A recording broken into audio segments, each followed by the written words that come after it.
어느 추운 겨울 뉴욕, 영화는 조엘이 잠에서 깨어 회사로 가고 있는 장면에서 출발합니다. 조엘은 옆차가 자신의 차를 끌고도 땡큐라는 메모를 남기고 떠날 만큼 착하고 소심한 사람이죠. 그는 회사로 가던 중 갑자기 몬타우크행 기차를 타고 바닷가에 도착합니다. 영화는 1인칭 독백으로 조엘의 당황스러운 심리를 직접 이야기하지만 자신이 왜 이곳으로 오고 싶어 했는지는 알 수 없습니다. 그곳에서 조엘은 낯선 여자 클레멘타인을 만납니다. 누군가를 만나고 싶었던 조엘은 활달한 클레멘타인과 금세 친해지죠. 클레멘타인은 말합니다. I'm gonna marry you.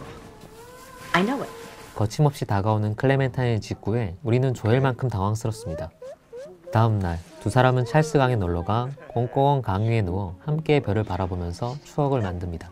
날이 밝고 헤어짐의 순간, 클레멘타인은 잠시 짐을 가지러 집으로 들어가고 조엘은 그녀를 기다립니다. 그때 한 남자가 차창을 두드리면서 걱정스럽게 묻습니다. Can I help you? 무슨 말이지? 뭘 도와주겠다는 걸까? 조엘을 이미 알고 있는 것처럼 보이는 그 남자는 걱정스러운 표정으로 자리를 뜹니다. 잠시 뒤 화면이 암전되고 이어지는 두 번째 시퀀스. 조엘은 울면서 어디론가 급히 차를 몰고 가고 있습니다. 그 위로 떠오른 타이틀, 이터널 선샤인. 자, 이쯤에서 이 영화의 전체적인 그림, 그러니까 평면도를 깔아놓고 가야겠습니다.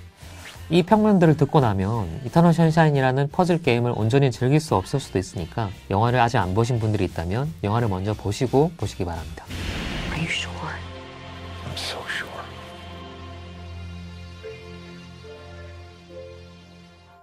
이터널 선샤인은 사랑은 그렇게 다시 기억된다는 문구처럼 기억을 잃어버린 남녀가 다시 만나는 이야기입니다. 기억 상실이라는 구름을 헤쳐나가는 플래시백이라는 등대라고 표현해도 좋겠네요. 뒤늦은 깨달음, 어쩌면 그것이야말로 사랑의 본질과 닮아 있습니다. 그리고 자신의 통제를 벗어나 일상의 순간 속에 교통사고처럼 치고 들어오는 건 우리가 기억을 마주하는 방식과 닮아 있죠. 그런 의미에서 이 영화는 사랑의 속성을 형식적으로 녹여낸 재치 있고 기발해서 더욱 공감이 가는 이야기입니다. 유사한 방식으로 풀어낸 영화로는 500일의 썸머를 예로 들 수 있을 것 같은데요. 멜로드라마의 클리셰로 가득한 이 영화의 빼어난 점 한 가지는 플롯의 구성 방식이 있습니다. 500일의 시간을 뒤죽박죽 섞어놓고 진행되는 이야기는 수시로 우리를 덮쳐오는 기억의 형태를 닮았습니다. 일상 속에서 사소한 계기로 촉발되는 기억들은 그걸로 새로운 인과관계를 만들어내고 기억을 끊임없이 각색합니다. 때론 원망, 때론 아쉬움, 때론 달콤함, 이런 감정, 다시 말해서 관점들은 기억을 온전히 자신의 것으로 만드는 거죠. 중요한 건 기억의 진실 여부가 아니라 내가 어떻게 기억하느냐 하는 것입니다. 관객이 중반까지 목격하는 이터널 선샤인의 기억은 조엘의 시점에서 정리된 클레멘타인에 대한 기억, 그리고 그에 대한 조엘의 해석입니다. 영화 중반 이후 조엘의 의식과 무의식이 분리되며 비로소 우리는 그 전체 그림을 깨닫게 되는 거죠. 다시 돌아와서 진실은 어땠는지 이야기해 보겠습니다. 조엘과 클레멘타인은 서로에게 지칠 대로 지친 커플이었습니다. You're trying to figure out, did she fuck someone tonight? Isn't that how you get people to like you? 우연인지 불행인지 마침 그 세계에는 사랑의 아픈 기억만을 선택적으로 제거할 수 있는 기술을 가지고 있는 라쿠나사라는 회사가 있습니다. 관계를 되돌리는 게 불가능하다고 판단한 클레멘타인은 라쿠나사를 찾아가서 조엘에 관한 기억을 지워버립니다. 뒤늦게 그 사실을 알게 된 조엘 역시 홧김에 시술을 받기로 하죠. 하지만 수면 마취 와중에 그의 의식 일부가 깨어나서 자신의 기억이 단계적으로 지워져가는 과정을 실시간으로 바라보게 됩니다. 조엘은 행복했던 기억만이라도 남기려고 애쓰면서 자신의 뇌를 무대로 눈물겨운 저항을 시도합니다. Can you hear me? I don't want this anymore. I want to call it off. 하지만 이 부질없는 시도는 우리가 이미 결과를 알고 있다시피 끝내 실패하고 아침을 맞이하게 됩니다. 모든 게 리셋된 두 사람은 마치 마법처럼 제어하고 서로에게 이끌리기 시작합니다. 우리는 이제 알고 있습니다. 이게 마법이 아니라는 걸. 두 사람의 만남은 인간의 인지를 벗어난 존재가 운명이란 우연으로 엮어준 것도 아닙니다. 사랑을 그렇게 낭만적인 영역에만 맡기는 건 어쩌면 무책임한 짓입니다. 책임이라는 무게로부터 도망치고 할 일을 미루는 일인지도 모르겠습니다. 두 사람의 기억은 완전히 지워지지 않았고 이후 각자 알 수 없는 기분이라는 기억의 부스러기를 주우면서 필연적으로 바닷가에서 재회하고야 맙니다. 이터널 선샤인은 사랑 앞에 우리가 선택해야 할 질문을 다시 우리 앞에 끌어들입니다. 당신에게 두 번째 기회가 온다면 이제 어떤 선택을 하시겠습니까?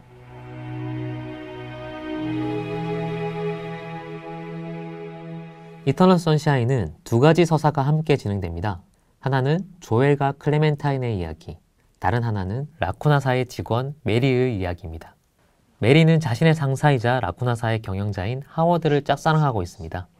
메리는 이미 연애 중이고 하워드도 유부남이지만 이끌리는 마음을 억누르지 못한 메리는 결국 하워드에게 고백을 하고야 맙니다. 공교롭게도 이 현장을 하워드의 부인이 목격하게 되는데 이때 부인이 충격적인 말을 내뱉습니다. You can have him. You did. 메리 역시 과거 하워드와 사랑에 빠졌었고 부적절한 관계와 고통스러운 사랑에서 벗어나고자 기억 삭제 시술을 이미 받은 거였습니다. 하지만 메리 또한 조엘과 클레멘타인처럼 다시 만남을 시작하게 된 거죠. 자, 여기서 다시 질문. 기억 삭제 시술은 무엇이 문제였을까요? 기억을 삭제해도 왜 만남을 다시 시작하게 되는 걸까요? 기술적으로 이 시술이 기억의 뿌리까지 완전히 날려버리는 것이 아니라고 말할 수도 있습니다. 하지만 이건 어디까지나 가상의 상상력이므로 우리에게 허락된 건 기술의 디테일과 결함에 관한 탐구가 아닐 겁니다. 이터널 선샤인이 기억을 제거하고 상황을 반복시키는 건 결국 하나의 질문을 하고 싶어서인 것 같습니다. 사랑의 아픈 기억이 없다면 우리는 완전히 다른 삶을 살 수 있을까? 같은 질문을 이렇게 표현할 수도 있겠네요. 사랑의 기억이라는 게 나쁜 것만 지우는 선택이 가능한 걸까? 구조적으로 볼 때 이터널 선샤인은 이미 지나온 기억을 되짚는 것이기에 한편으로 완전히 결정되어 있는 서사입니다. 우리는 결과를 이미 목격하고 원인을 보는 거죠. 동시에 이 영화는 다시 기회가 주어졌을 때 선택의 자유를 주는 이야기입니다. 결국 우리는 사랑 앞에 어떤 선택을 할 것인가? 어쩌면 저를 포함해서 많은 사람들이 인정하고 싶진 않겠지만 이건 사랑이란 감정의 실험이 반복된 일에 이미 답이 정해져 있는 건지도 모르겠습니다. 사랑은 그래서가 아니라 그럼에도 불구하고 로부터 비롯되는 법입니다. How'd I look? Looked happy. Happy with a secret. 자신이 이미 한 차례 기억을 지웠다는 사실을 알게 된 메리는 이번엔 기억을 지우지 않고 회사를 떠나는 선택을 합니다. 여전히 보고 싶고 마음이 아프지만 그 기억을 아는 채 내린 지극히 인간적인 선택이죠. 마치 매트릭스의 네오 앞에 놓인 빨간 약과 파란 약 같습니다. 하나는 기억을 지우고 편안한 매트릭스 안에서 잠드는 것, 다른 하나는 꿈에서 깨어나 괴로운 현실에 안착하는 것. 메리는 회사에서 기억을 지운 다른 모든 고객들에게도 같은 선택권을 주기로 결심하고 비밀리에 관리해온 고객 정보를 모두에게 발송해버립니다. 이제 기억을 지운 사람들 앞에도 같은 선택권이 놓여 있습니다. 두 번째 사랑에 빠진 조엘과 클레멘타인은 자신들이 한때 얼마나 서로를 미워했는지 굳이 알고 싶지 않았던 과거, 혹은 앞으로 다가올 미래를 알게 됩니다. 모든 사랑이 달콤할 수는 없다는 애정된 운명. 영화는 조엘과 클레멘타인에게 그리고 우리에게 질문합니다. 지금 다시 사랑을 시작하면 똑같은 아픔을 겪을 텐데 그럼에도 불구하고 다시 시작하겠습니까? 이 영화에서 가장 아름답고 가장 평범하고 그리고 의미심장한 순간도 이때 시작됩니다. 진실을 알게 된 클레멘타인은 괴로움에 몸부림치고 눈물을 쏟다가 조엘을 찾아갑니다. 조엘은 그때 스스로 녹음한 클레멘타인에 대한 기억을 듣고 있죠.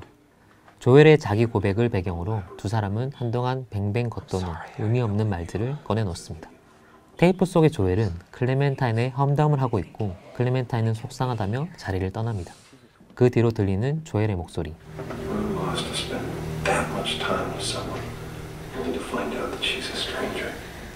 그리고 복도에서 문답이 이어집니다.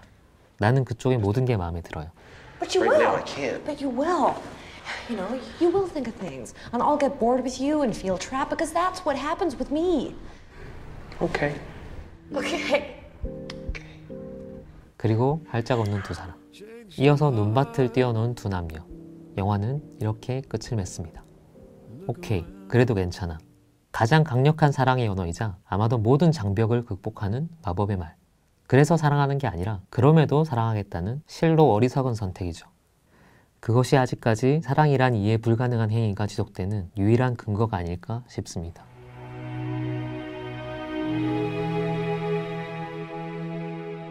해석을 하나 더 이어가자면 저는 이 대사, 오케이가 오가는 이 짧고 미묘한 타이밍을 사랑합니다.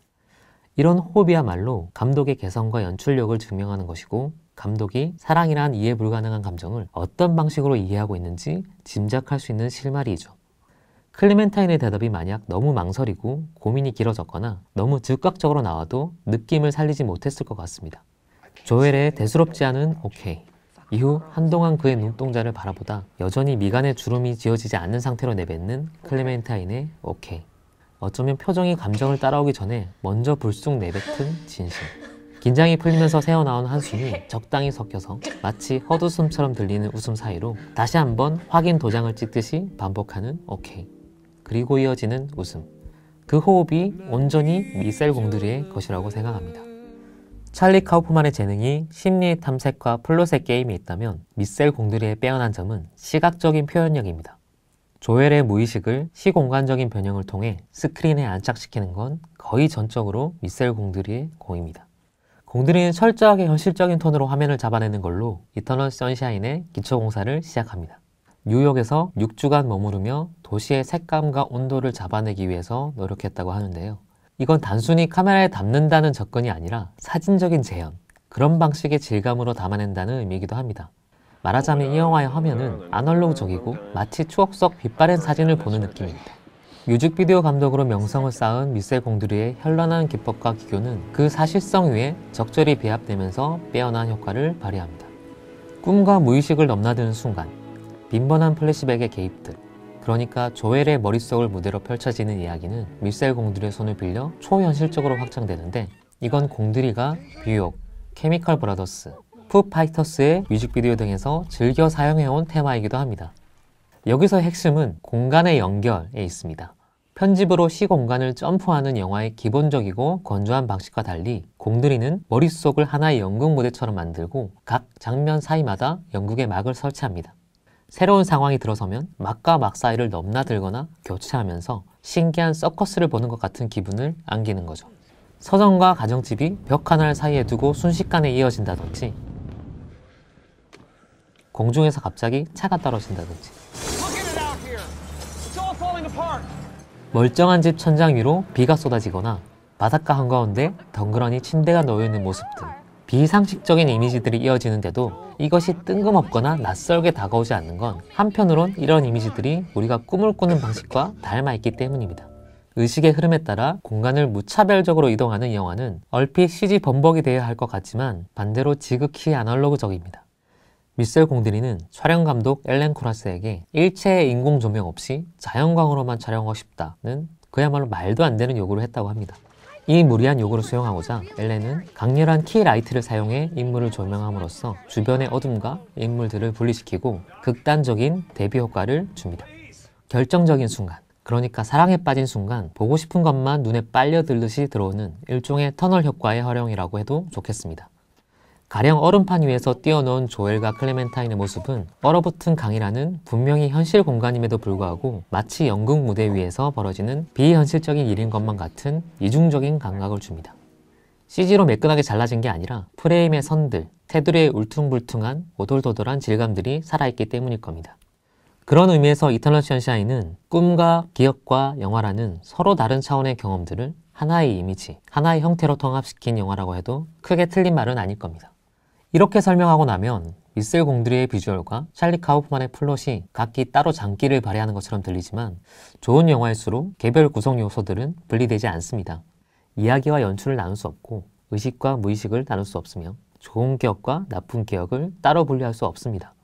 기억을 삭제하는 장면에서 조엘의 애원에도 불구하고 이를 멈출 수 없는 건 두 가지를 선별할 수 없기 때문일 겁니다. 나쁜 기억이 날아가면 좋은 기억도 날아가기 마련입니다. 둘은 동전의 양면처럼 붙어 있고 심지어 어떤 시점, 어떤 입장에서 바라보느냐에 따라서 좋은 기억이 되기도 하고 나쁜 기억으로 재구성되기도 합니다. 말하자면 사랑의 기쁨과 아픔은 선택의 문제가 아닙니다. 때문에 우리에게 허락된 건 단 두 가지뿐이죠. 그래서 합리적이고 이성적인 판단하에 사랑을 하지 않을 것인가. 그럼에도 불구하고 운명이라고 불리는 무책임한 힘에 몸을 맡기고 사랑을 할 것인가. 물론 아직까지 인류가 멸종하지 않는 걸 보면 답은 정해져 있는 건지도 모르겠습니다.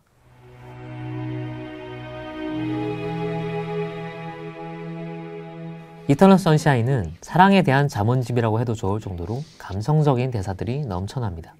클레멘타인에게 끌리는 조엘이 Why do I fall in love with every woman I see who shows me the least bit of attention? 라고 투덜대는 순간 다들 내 이야기 같을 겁니다. 꿈속에서 클레멘타인이 혼자 먼저 기억을 지우러 간 걸 사과하면서 I'm sorry. You know me. I'm impulsive. That's what I love about you. 그래서 내가 좋아 라는 뜬금없는 조엘의 고백은 사랑스럽기 그지없습니다. 소크라테스는 사랑에서 출발하지 않는 건 결코 철학에 이를 수 없다 라고 했습니다. 하지만 반대로 통속적인 사랑에서 출발해서 철학적인 질문과 사유에 이르는 건 지극히 드뭅니다. 이터널 선샤인은 그 보기 드문 기적에 도달하는 귀한 영화입니다. 지나간 사랑을 놓아주지 못할 때, 사랑이란 시련 앞에 막막해질 때, 사랑이란 모험 앞에 두려워질 때, 아마도 우리는 이 영화를 꺼내보게 될 것입니다. 세월을 뛰어넘어 끊임없이 되살아나는 영화. 언뜻 들으면 금방 까먹을 것 같은 식상한 이름인데 이렇게 제목이 잘 어울릴 수도 없는 영화. 영원히 빛나는 순간의 이름. 오늘 썸 타본 영화 이터널 선샤인이었습니다.